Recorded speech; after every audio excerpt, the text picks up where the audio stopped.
at the EICMA show in Italy. So sit back, stay tuned, let's look at some delicious motorcycles.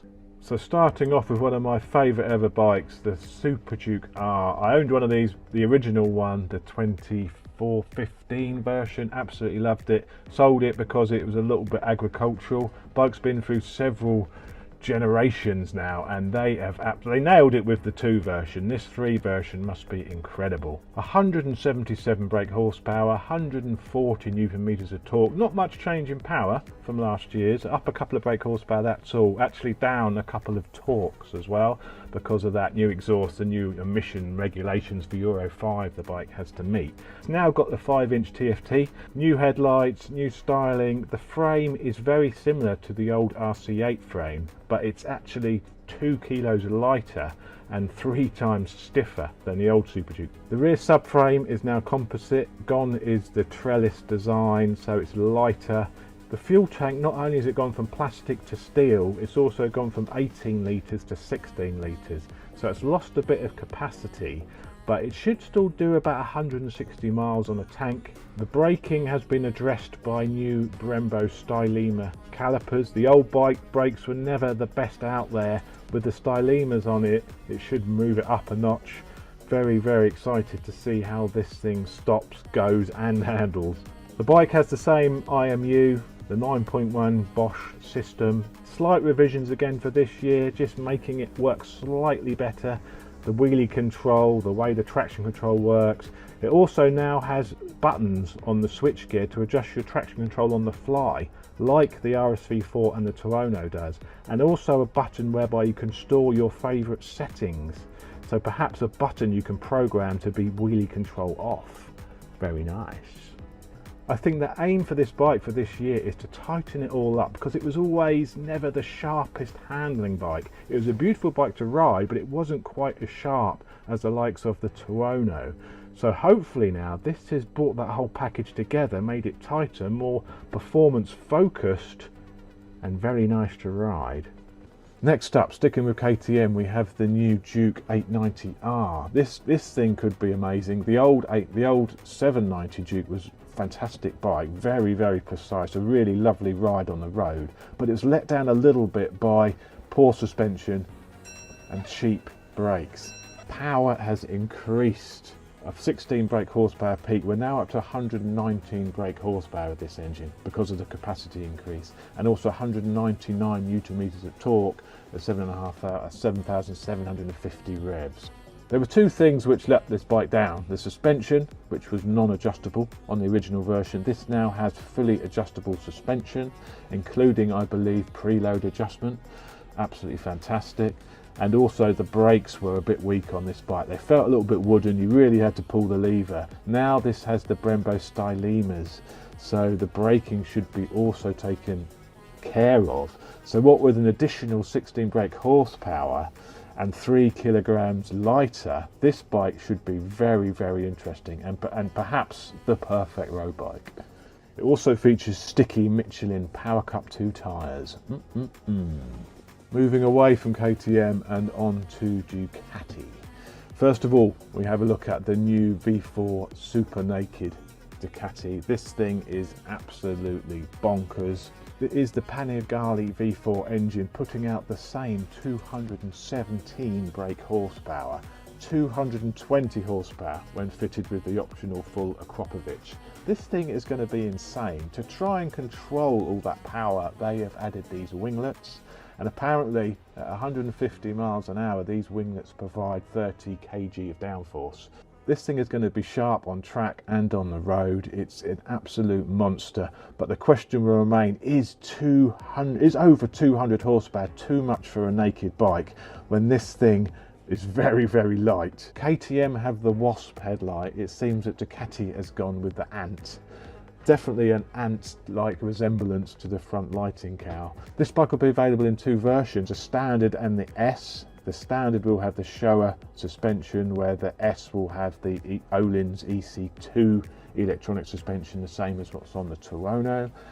Both bikes will come with full electronic suite, 6-axis IMUs, launch control, cornering ABS, all of the usual electronics these days, and I am quite excited about trying this bike out. But I do think it could be too mental. Is over 200 horsepower on a naked bike going to be too much? Wings or not, we will see.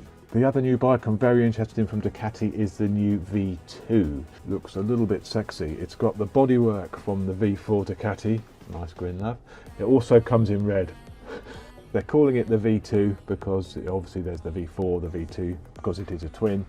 The big news with this one for me is the styling update, and they've also managed to make the exhaust look decent. Gone are the two separate end cans, and we now have the under pan exhaust, so the bike is back to looking sexy.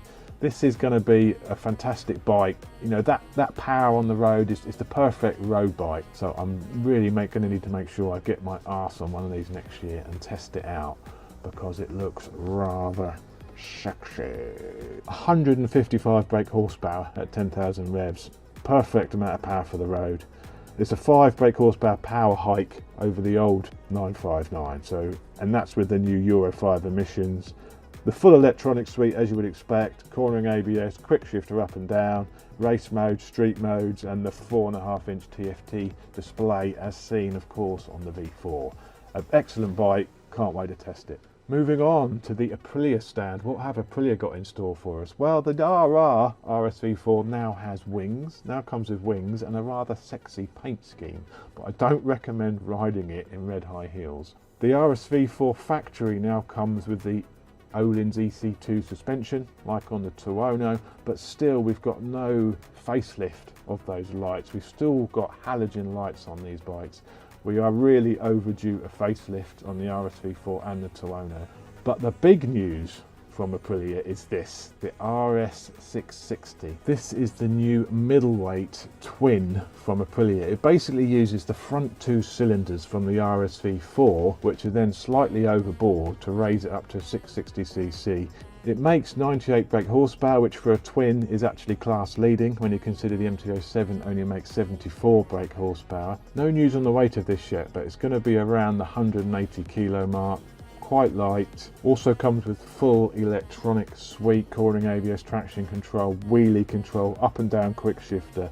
Aprilia are saying it is a road bike primarily, but it's also going to be good on the track. I think this bike is set to rejuvenate the middleweight class. I really hope so, because it's a class which is fantastic for road bikes. Exciting. I will be riding this as soon as it is available in the dealers, and it is one of the top bikes I'm looking forward to for next year. Beautiful.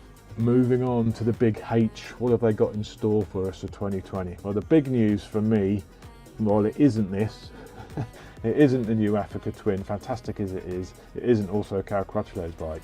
It is the new Fireblade. We have been waiting a long time for this bike. When the new Blade came out last time, I was a little bit disappointed because it was really a rehashed old Fireblade. This is actually a new machine. Honda are claiming 214 brake horsepower at 14,500 RPM, but it doesn't come with any sort of VVT system, so it could end up being a little bit peaky. We will see. The weight of it is actually slightly heavier than last year's bike. Last year they didn't have the power, so they put all their efforts into making it as light as possible. The new Blade weighs in at just over 200 kilos, where the old bike was in the 190 kilo range. So it's put on about 5 kilos or so, but we can forgive it with that extra power hike. The power to weight ratio is still going to be much better than last year's. The bike features wings. Marquez likes it, but why wouldn't he? It does look absolutely amazing, but it does have a little bit of an Optimus Prime look to it in those colours. But I'm really excited to try this. I really hope that Honda have hit the nail on the head here and produced a blade worthy of the name. Two versions. It will come in the RR RSP and just the RR. Main differences between them is the suspension. It's Showa suspension on the standard, Öhlins electronic suspension on the RRR. The bike was inspired by their RCV 213 MotoGP replica bike. You can see even the colour scheme is very similar to that bike. It's going to be an interesting one. I can't wait to ride it. It's got a lot of diamond light coating, DLC coatings used inside the engine. It's obviously a high revving engine this, so the only thing that worries me about this bike is it going to be just all too peaky and there's going to be a real lack of mid-range. We will see. I will be riding this bike as soon as it's available. Heading over to Kawasaki, what have they in store for us for 2020? Well, the big news for me is the ZH2, using the H2 engine out of the SX. Looks of this bike are splitting opinion. It does look a little bit bulky. I'm not sure it's as beautiful as the H2, and I'm not sure the styling has quite hit the nail on the head. But this bike is going to be 200 horsepower, 140 newton meters of torque. It's going to be an absolute monster. 100 foot-pounds of torque and over 200 brake horsepower on tap. And the thing about the H2s is you can get more power easily by doing a simple reflash and a chip tune. You can be up to 250 horsepower, no problem at all. It's 17 kilograms lighter than the H2SX, which is 239 kilos. But it still weighs in at a rather hefty 222 kilos. When you compare that to the lightweight Ducati Street Fighter, even the Super Duke has lost weight. The Super Duke is under 200 kilos now. This does seem a little heavy, but with that power plant, it will make, I think, a very stable, powerful machine. So again, as soon as these are available, I will be riding one, and I am rather excited. 197 brake horsepower. Oh, yes. The bike has been built with some compromises in mind. It's not all out like the original H2. Gone is the single-sided swinging arm. We now have a dual-sided swinging arm, very similar to the ZX10. That's obviously to reduce the cost of this bike. This is going to be around the £13,000 to £14,000 mark. It'll probably compete directly with the Super Duke. It will be cheaper than Ducati Street Fighter, so it will be the cheapest of the monstrously powerful Super Nakeds. This could be a 200 horsepower naked for around £14,000. Well, there we go. I hope you've enjoyed my little preview of the bikes which are coming in 2020. It's not all of the new bikes which are coming out, it's ones I'm most interested in. If there's any I've missed which you want to see, let me know in the comments below and I'll see if I can do a preview feature of it. But thanks for watching. If you're not already subscribed to my channel, please subscribe. I will be ride reviewing all of these bikes and perhaps even purchasing one of these new machines for the garage to see what I like to live with over a longer period, because I do have an itch for a new motorcycle. So thanks for watching. I'll speak to you soon.